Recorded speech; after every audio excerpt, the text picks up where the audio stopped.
Human respiratory system, it starts with nostrils. Okay, these nostrils, they take in external air so that it can reach the lungs. Nostrils, they are having, these nostrils are also called as external nares.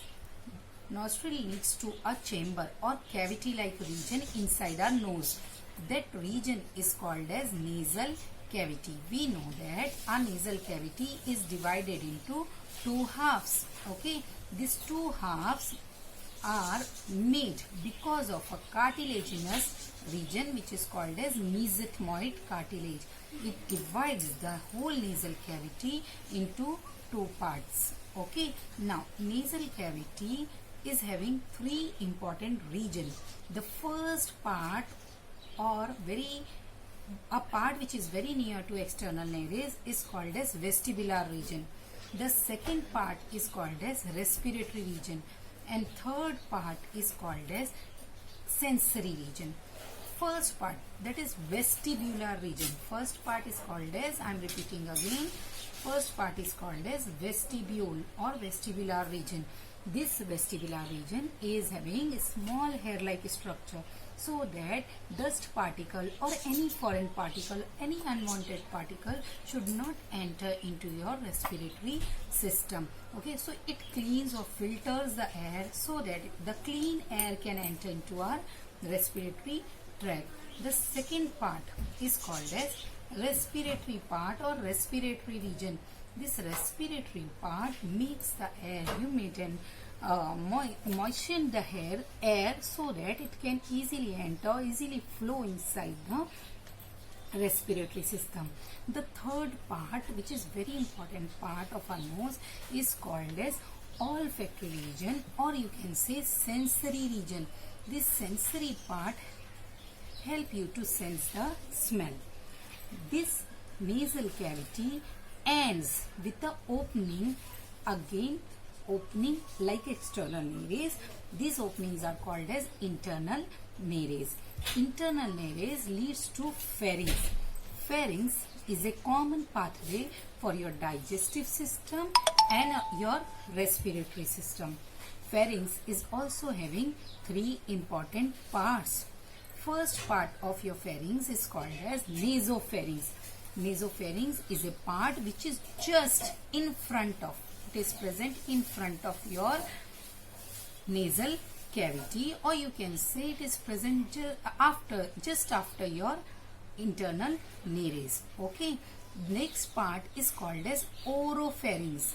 Second part is oropharynx. Oro comes from oral or buccal, so it is a part which is present in front of your mouth or buccal cavity. The third part is called as laryngopharynx. Laryngopharynx, this third part leads to a box-like structure which is called as voice box. Okay, this voice box or larynx is very important part which help you to make the sound and voice. Okay, this larynx is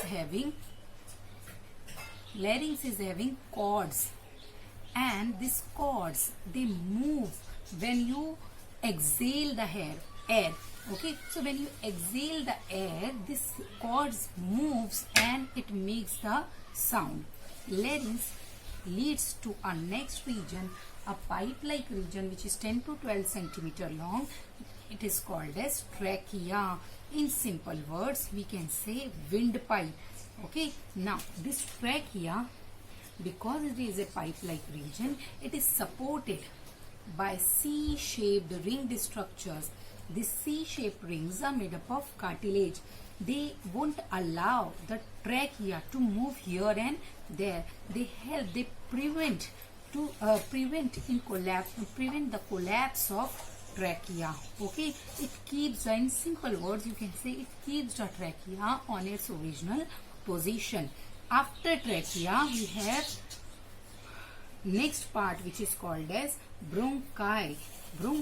Trachea, when reaches the thoracic region, it divides into two pipes. Each pipe is called as bronchi. Okay, this bronchi enters into lungs. We have two lungs, so each bronchi enters in one of the lung.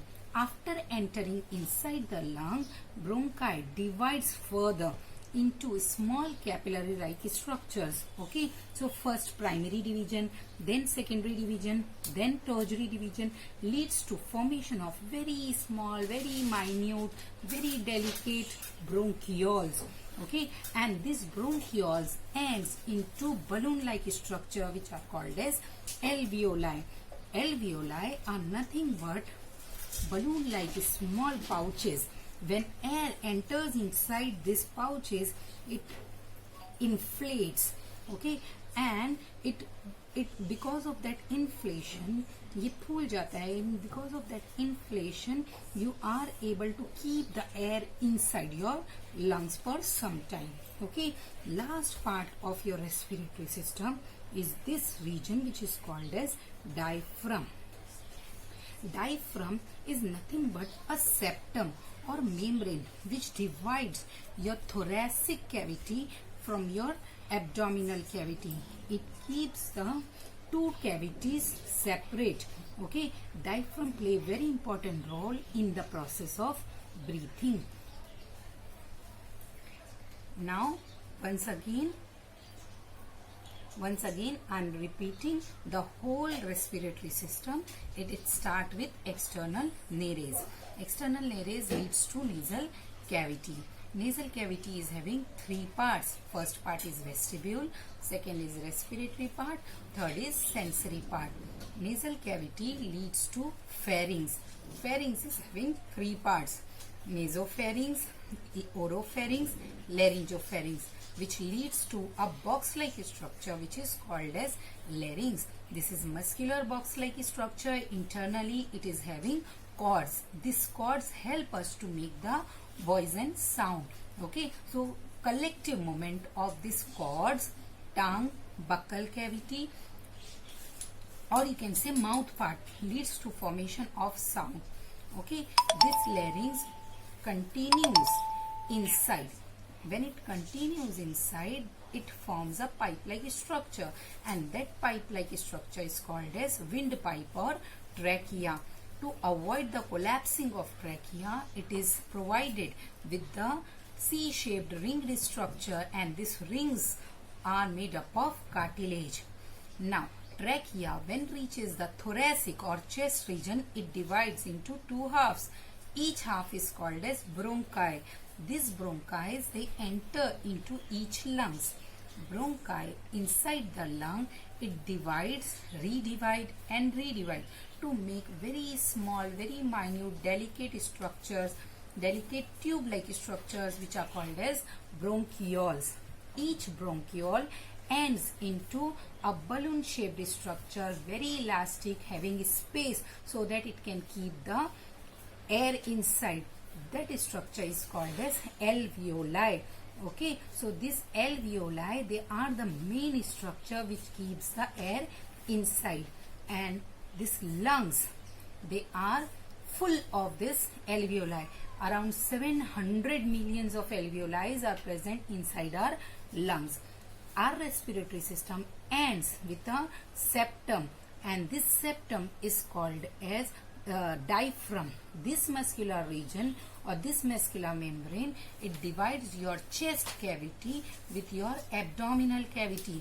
Okay, so this thoracic region, and here you have abdominal region. Between these two regions we have one separation, and this separation is called as diaphragm. I hope it is clear to everyone.